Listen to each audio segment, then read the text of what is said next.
Farber with Leopard Crater Realtors in Iowa City, Iowa. Thanks for joining me. Today's topic is a hot button. Can you buy a house that's a for sale by owner when you have an agent? Hey, stay tuned. I gotcha. We're going to talk about it.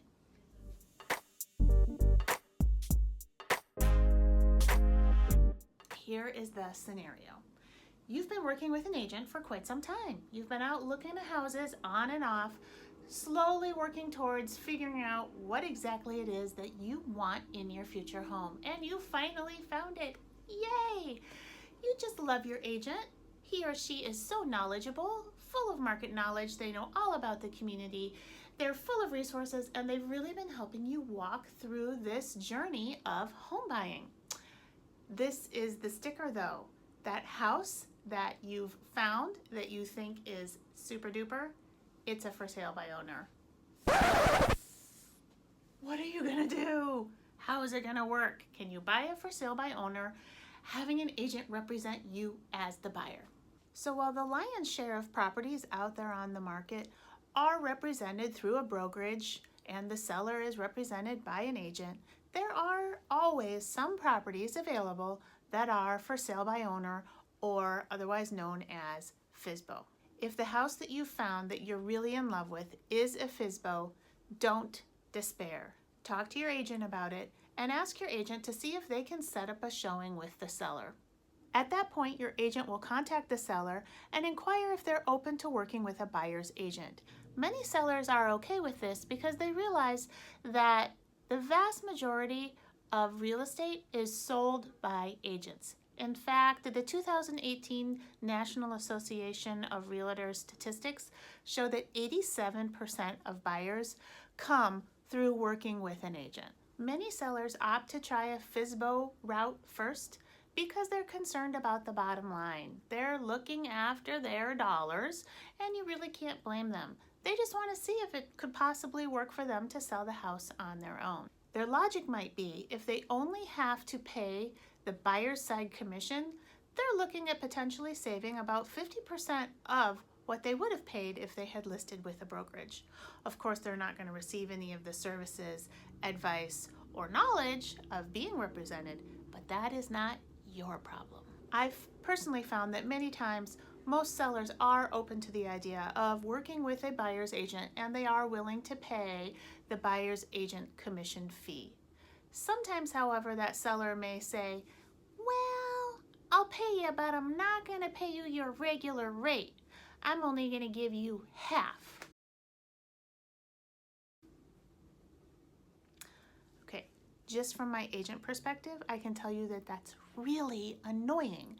The reason is that most of the time when I'm working a transaction with a FSBO seller, the amount of work that I'm doing in that transaction is almost doubled, because the vast majority of the time that FSBO seller does not know what they are doing.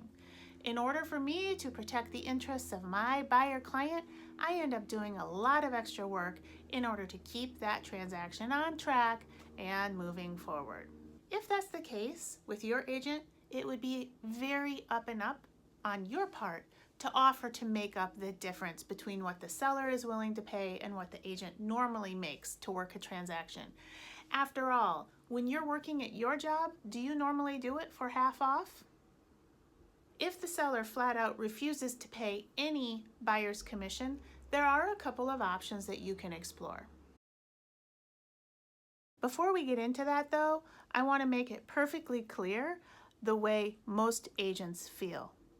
We do not work for free. The expectation that we would work for free is crappy. Our knowledge, our expertise, and our jobs do not come to us for free. Did you know that many real estate agents pay significant fees in order to work at their brokerage? In our line of work, we have to pay to play. Our time is not free. Our knowledge, skill, and advice is not free. Also, I assume liability for transactions in which I am involved. Therefore, it is poor business practice for me to offer advice on a transaction for which I am not a party.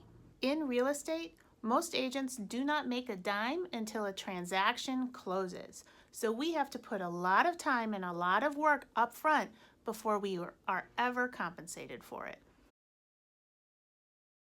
Okay, so what are your options if the seller refuses to pay the agent's buyer commission fee? Number one, you pay the agent. You could either agree to pay that agent a percentage commission, or you could negotiate a flat fee with your agent. If you choose not to move forward with your agent, I highly recommend that you procure the services of a real estate attorney. That attorney is likely not going to do any negotiations for you, nor is he or she going to determine what fair market value is for the house or help you with recommendations for services that you might need. They're pretty much only going to be handling the paperwork. Option number two, you can try to basically finance your agent's commission on top of what you are going to pay for the house. Now, this can be a little bit tricky when it comes to appraisal, but if you feel like there's room between what you're paying for the house and what it's worth, you may be able to up the purchase price enough in order to compensate the agent. Of course, the seller is going to have to agree to this, and it will need to be written into the purchase agreement. If neither of these options work, you're just going to have to decide if you wish to move forward with the purchase of that property or not. For most people, the purchase of their home is one of the largest investments in their life. So ask yourself, is this a do-it-yourself job, or is this something worthy of hiring a professional to help me avoid pitfalls? As you are making up your mind about how to proceed with that FSBO house that you like, you may be asking, what exactly is it that my agent is going to do for me besides get me into houses? We sell houses all day, every day. The average Joe out there on the street buys or sells a house a few times in a lifetime. We do it so frequently that we are experts on helping people avoid common mistakes and common missteps. We're also able to help you accurately determine what fair market value for the house is. Newsflash, it's not the Zestimate. Check out my video here about why Zestimates are not the real deal. We're able to help you get the most of what you need and what you want in your future house. Your end game is our end game. We're seasoned negotiators.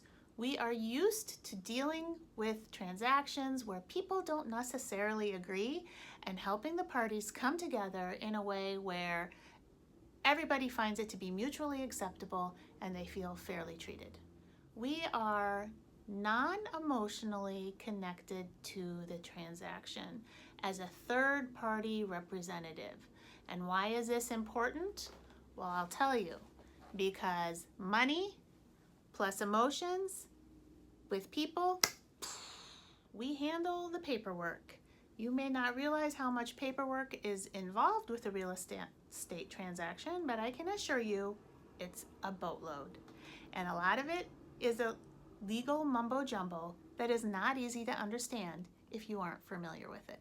We offer valuable advice on inspections and remedies. If you were to ask a room full of agents what the hardest part of a transaction is, a lot of them would probably say working their way through the remedies. Those suckers can really throw a transaction off track. We're counselors. We talk a lot of highly emotional people down off the ledges to where they can make rational decisions and move forward. We keep your transaction on track so that you don't end up in a pickle. And by a pickle, I'm not talking the dill kind. I am talking you losing the house, you losing your earnest money, and possibly you getting sued. You are entering a legal and binding contract with serious ramifications, so you definitely need to stay on top of it. Hey, thanks for joining me. I'm so glad you were able to watch. If you haven't already, please hit that subscribe button down below and ring the red bell icon to be notified every time I put out a new video, which, by the way, is every Friday. I'll catch you on the next one.